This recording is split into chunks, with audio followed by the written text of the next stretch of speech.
최근 국가정보원의 적폐청산 태스크포스 활동이 관심을 끌고 있죠.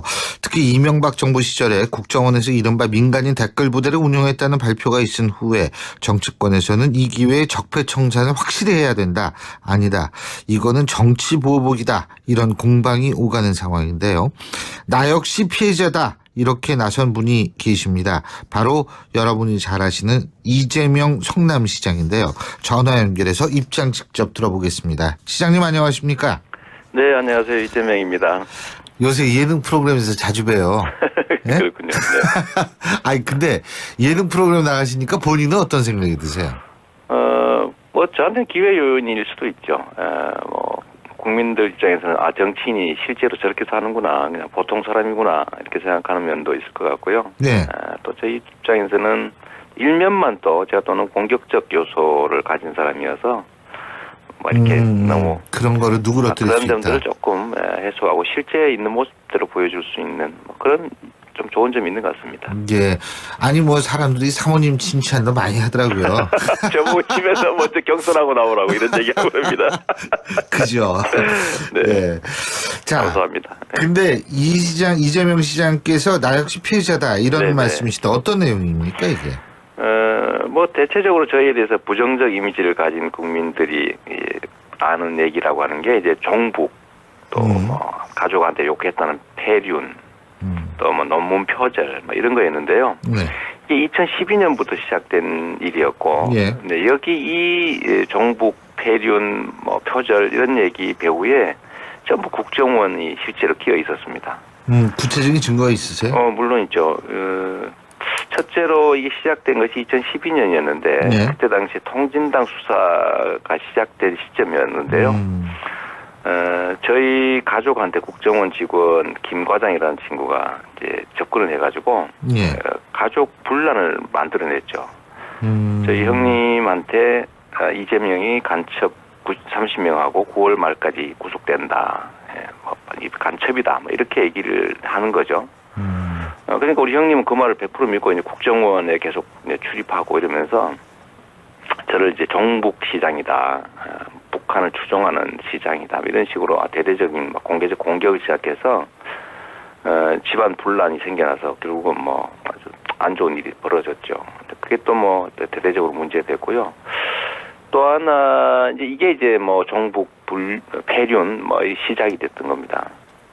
또 하나는 이제 좀 전에 말씀드린 2012년부터였고 2013년에는 이제 논문 표절 얘기가 이제 문제가 되기 시작했는데 석사학위 논문이죠.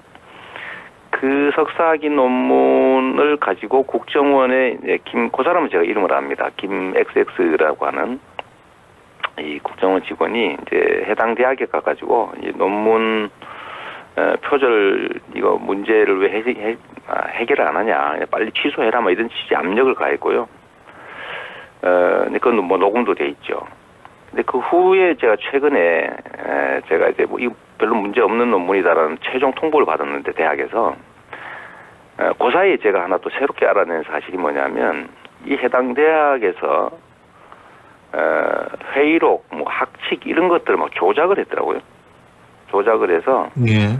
심사할 수 없는 뭐 논문을 심사했다고 하고 또 학칙을 저 때문에 바꿨다가 또 바꾸고 막 이런 행위가 드러나서 결국은 학교가 자기 졸업생을 공격을 한 건데 그럴 이유가 없지 않습니까 보통은 서류 조작까지 해가면서.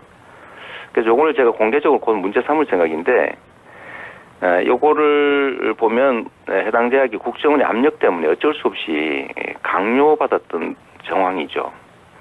서류 조작까지 해가면서 국정원이 논문 표절로 밀어붙였고 해당 대학은 근거도 없이 뭐 표절로 곧 취소할 것이다라는 언론 플레이까지 해가면서 뭐 학칙 만들고 또 고치고 회의록 만들고 이런 것들을 했던 걸 보면 국정원이 배후에서 심각한 압력을 행사했던 걸로 생각이 됩니다. 지금 국정원 TF에서 그럼 이 부분 조사하고 있는 것으로 알고 계세요? 저는 일단 이 자료들을 국정원 TF로 보냈죠.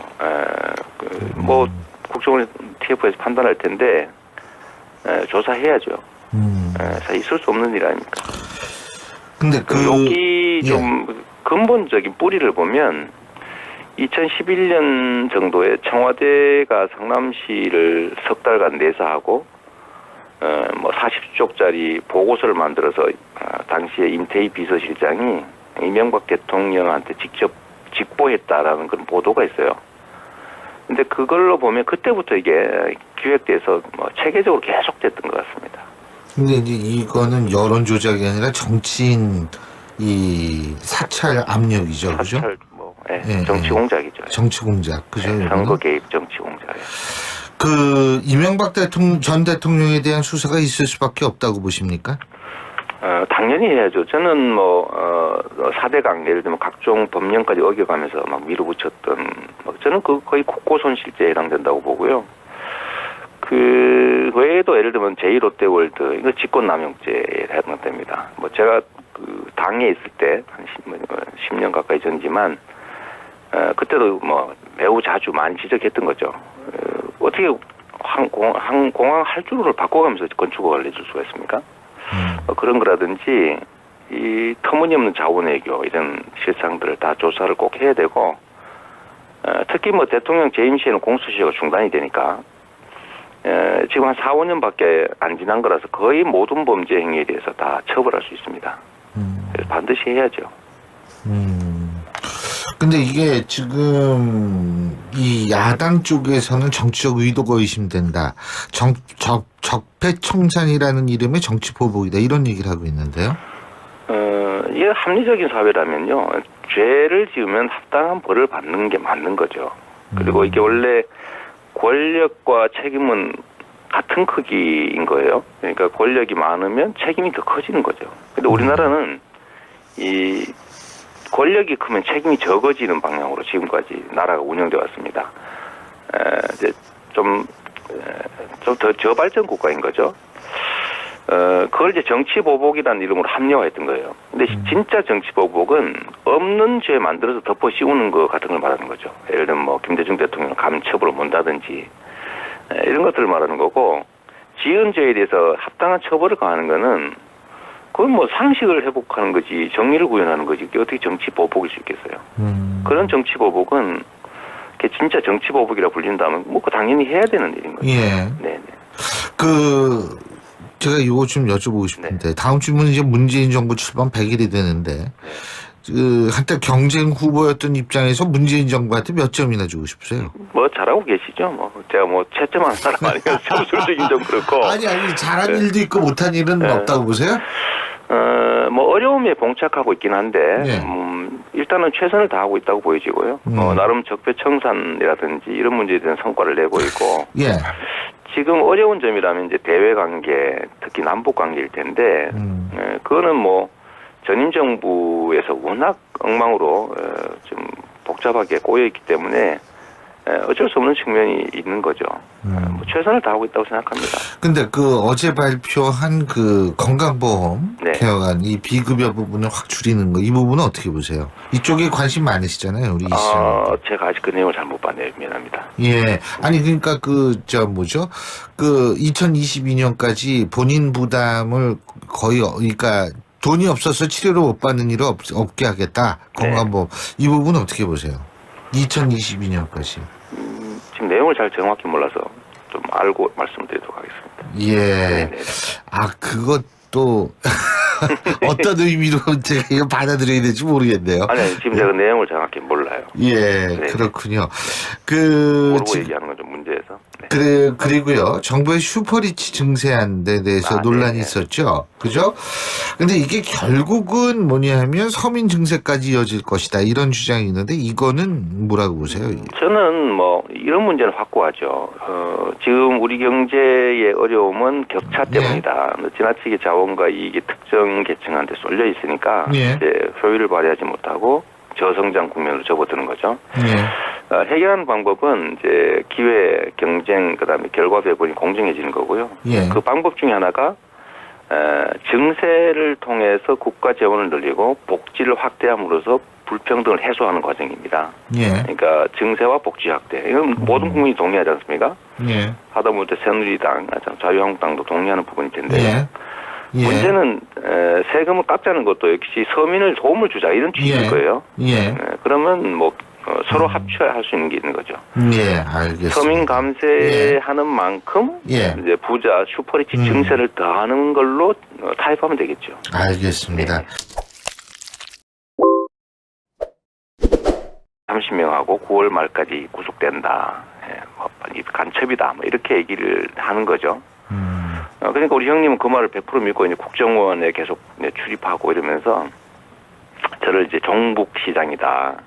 북한을 추종하는 시장이다. 이런 식으로 대대적인 공개적 공격을 시작해서 집안 분란이 생겨나서 결국은 뭐 아주 안 좋은 일이 벌어졌죠. 그게 또 뭐 대대적으로 문제됐고요. 또 하나 이게 이제 뭐 정북 폐륜 뭐 시작이 됐던 겁니다. 또 하나는 이제 좀 전에 말씀드린 2012년부터였고 2013년에는 이제 논문 표절 얘기가 이제 문제가 되기 시작했는데 석사학위 논문이죠.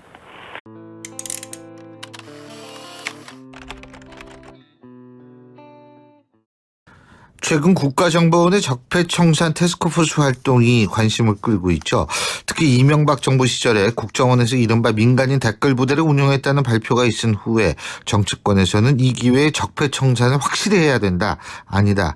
이거는 정치보복이다. 이런 공방이 오가는 상황인데요. 나 역시 피해자다. 이렇게 나선 분이 계십니다. 바로 여러분이 잘 아시는 이재명 성남시장인데요. 전화 연결해서 입장 직접 들어보겠습니다. 시장님 안녕하십니까? 네, 안녕하세요. 이재명입니다. 요새 예능 프로그램에서 자주 봬요. 네? 그렇군요. 네. 아니 근데 예능 프로그램 나가시니까 본인은 그 석사학위 논문을 가지고 국정원에 그 사람은 제가 이름을 압니다. 김 XX라고 하는 이 국정원 직원이 이제 해당 대학에 가가지고 이 논문 표절 이거 문제를 왜 해결을 안 하냐, 빨리 취소해라, 뭐 이런 취지 압력을 가했고요. 근데 그건 뭐 녹음도 돼 있죠. 근데 그 후에 제가 최근에 제가 이제 뭐 이 별로 문제 없는 논문이다라는 최종 통보를 받았는데 대학에서 그 사이에 제가 하나 또 새롭게 알아낸 사실이 뭐냐면 이 해당 대학에서 회의록, 뭐 학칙 이런 것들을 막 조작을 했더라고요. 조작을 해서 예. 심사할 수 없는 어떤 생각이 드세요? 뭐 저한테는 기회 요인일 수도 있죠. 뭐 국민들 입장에서는 정치인이 실제로 저렇게 사는구나, 그냥 보통 사람이구나 이렇게 생각하는 면도 있을 것 같고요. 네. 또 저희 입장에서는 일면만 또 제가 또는 공격적 요소를 가진 사람이어서 뭐 이렇게 너무 그런 거를 누그러뜨릴 수 그런 있다. 점들을 조금 해소하고 실제 있는 모습대로 보여줄 수 있는 뭐 그런 좀 좋은 점이 있는 것 같습니다. 예. 아니 뭐 사람들이 사모님 칭찬도 많이 하더라고요. 저보고 집에서 먼저 경선하고 나오라고 이런 얘기하고 그럽니다. 그죠. 네. 네. 자, 감사합니다. 근데 이재명 시장께서 나 역시 피해자다 이런 네네. 말씀이시다. 어떤 내용입니까 이게? 뭐 대체적으로 저희에 대해서 부정적 이미지를 가진 국민들이 아는 얘기라고 하는 게 이제 종북, 또 뭐 가족한테 욕했다는 폐륜, 또 뭐 논문 표절 뭐 이런 거였는데요. 네.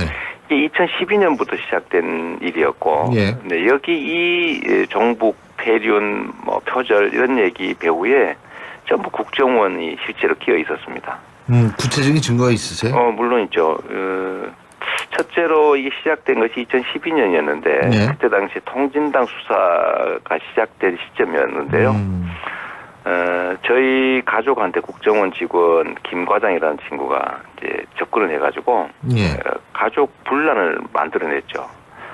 저희 형님한테 이재명이 간첩